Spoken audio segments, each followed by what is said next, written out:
The sinkhole disclosure is sent to the seller and the buyer, acknowledging that there is no sinkholes at the current property.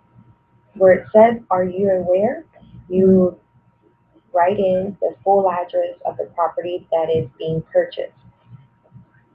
We send it to the seller for him to acknowledge, as well as the buyer acknowledging that the seller has signed off stating that there is no sinkhole.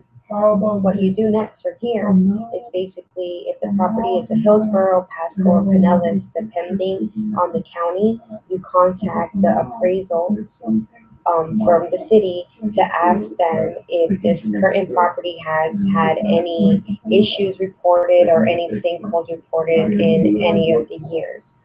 If they state no on the property checklist, you will just put as well who you spoke to and when you spoke to them, stating that there has been no sinkholes acknowledged.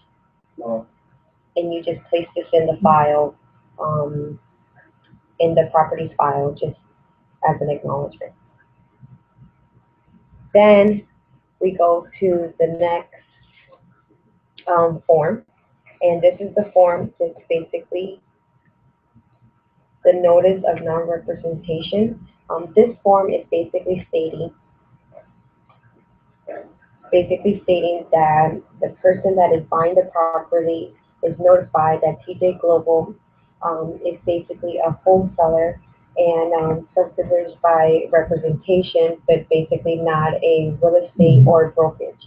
This is just a disclosure that should always be in the file. It's very important that you send this document out with your assignment to the buyer. This goes to the buyer. So it's very important that this is always filled out by the end buyer to add to their file.